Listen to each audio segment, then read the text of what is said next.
de la matière contient quelque chose de ton absolu. Tu es, tu vis, tu rayonnes et tu règnes.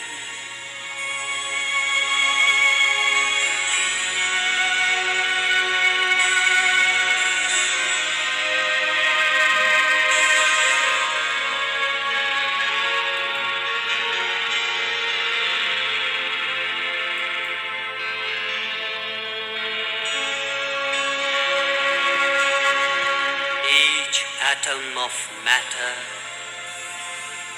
contains something of thy absolute. Thou art, thou livest, thou art radiant and reignest.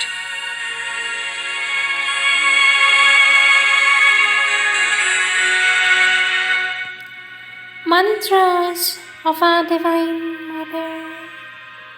Our Divine Mother says, don't be restless. Remain quietly concentrated in your heart and you will find me there. With my love and blessings, says our Divine Mother.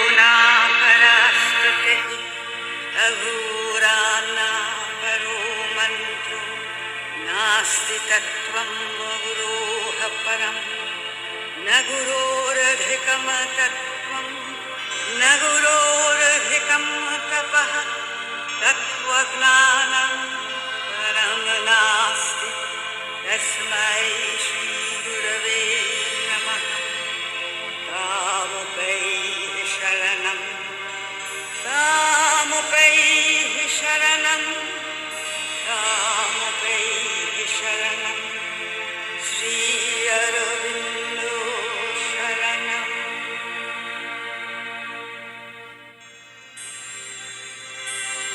नगनो निस्सङ्गशुद्धस्त्रिगुणविवहितो त्वस्तमोहन्धकारं नासागरे न्यस्तदृष्टिः विदितभवगुणो नैव दृष्टः कदाचित् उन्मन्यवस्थया त्वां विगतकलिमलं शङ्करं न स्मरामि क्षन्तव्यो मेऽपराधः क्षन्तव्यो मेऽपराधः शिव शिव शिव भोः श्रीमहादेव शम्भो वन्दे गङ्गाधरं शङ्करम् वन्दे नेत्रोत्थवैश्वानरं वन्दे त्रैलोक्यसारं श्रीपार्वतीवल्लभं वन्दे श्री अरविन्दम् प्रसीद त्वमदेव परापराणां परमेश्वरि असमानमां शरणागतं शरणदत्वं रक्ष रक्षाधुना वन्दे देवी जननी वन्दे माता सुरधुनी वन्दे मीनापतितपावनी शरणं शरणं शरणं शरणं मीरा शरणं मीरा मम शरणं शरणं शरणं मीरा शरणं. Words of our Divine Mother taken from the collective works of our Divine Mother, Question and Answers, Volume 22, page 8. Question: Sweet Mother, what does Sri Aurobindo mean by an integral idea of the Divine? For this, our Divine Mother says, everyone makes for himself an idea of the divine according to his personal taste, his possibilities of understanding, his mental preferences, even his desires. You form for yourself an idea of the divine whom you want, the divine whom you desire to meet, and therefore, naturally, you limit considerably your realization. Our Divine Mother says, but if we come to understand that the divine is everything, we are able to conceive and infinitely more, then we begin to make a move towards integrality. Integrality is an extreme difficult thing for a human consciousness which begins to become conscious only by limiting.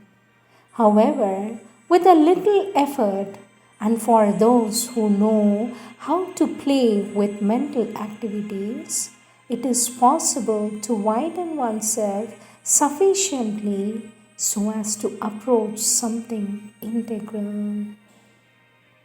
Our Divine Mother says, you form an idea of the divine, do you not? Which agrees with your own nature, with your own conception. Then, if you wish to come out of yourself a little and try to do just an integral yoga, then you must try to understand that divine is not only what you think or feel it to be, but it is also what others think and feel it to be, and yet something more, something which none can think nor feel. A Divine Mother says, if you understand this, you have put your first step on the way to integrality. Instinctively and even without being aware of it, people are bent upon demanding that the divine should be according to their own conceptions. For they say quite spontaneously without reflection, yes, this is divine, but no, that is not divine. But what do they know? And then there are people who no sooner did they put their feet on the path, no sooner did they arrive here and have a look at things, nor seen a few people, then they would tell you, this ashram has nothing to do with the divine, it is not at all divine. But if they were asked what is divine, they would be very much embarrassed to answer. They know nothing about it. A Divine Mother says, and the less one knows, the more one judges. That is an absolute fact.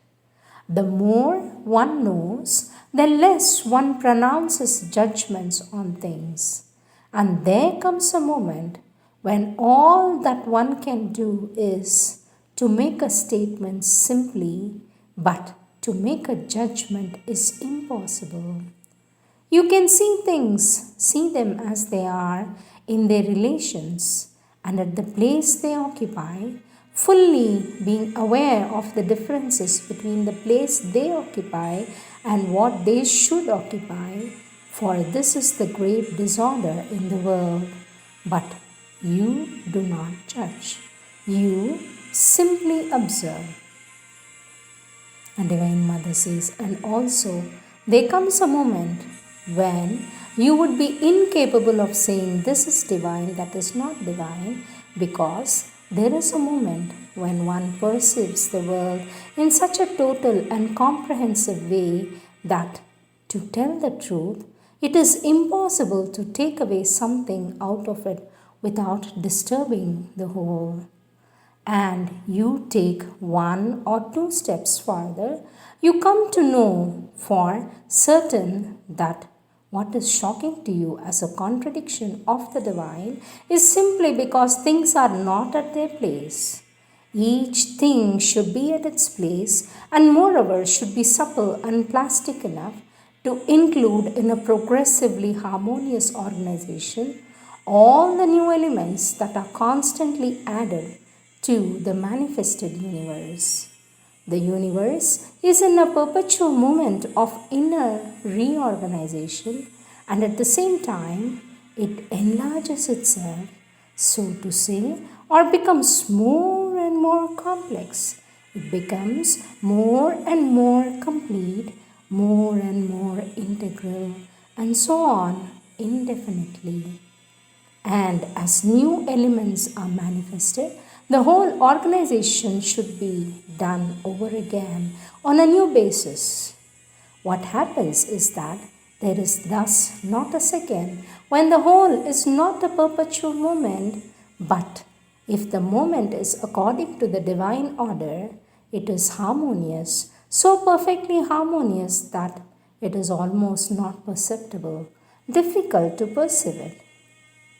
Our Divine Mother says, now if you come down from this consciousness back to the more external consciousness, naturally you begin to feel in a very precise manner things that help you towards attaining the true consciousness and those that bar the way or pull you backward or even fight against all forward movement. Then the point of view changes and you're obliged to say, this is divine or this helps you towards the divine, and that is the divine or that is against the divine, the enemy of the divine.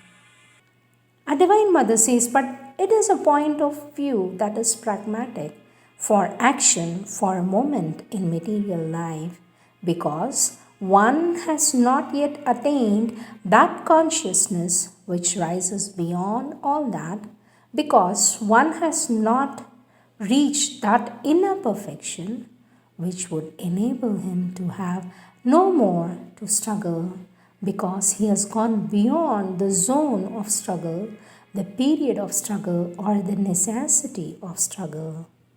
But before you come to that state in your consciousness and in your action, there must necessarily be struggle. And if there is a struggle, there is a choice. And for a choice, there must be discernment. And the surest way to have discernment is a conscious, willing, and a total surrender as possible to the divine will and guidance. Then there is no risk of making a mistake or taking false lights as the true ones, says our Divine Mother.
Our Divine Mother says, we are not here to do only a little better what others do.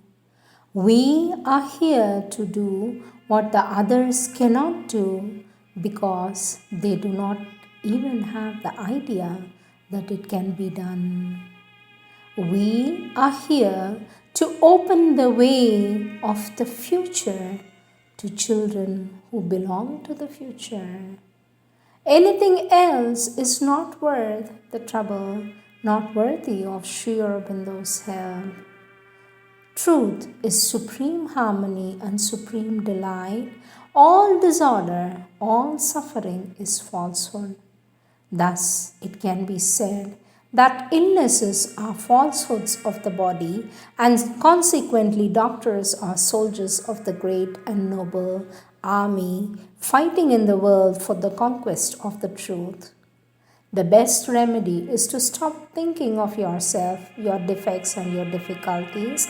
Let us think only of the big work to be done, the ideal that Sri Aurobindo has given us to realize, the work to do, and not how we do it, says our Divine Mother.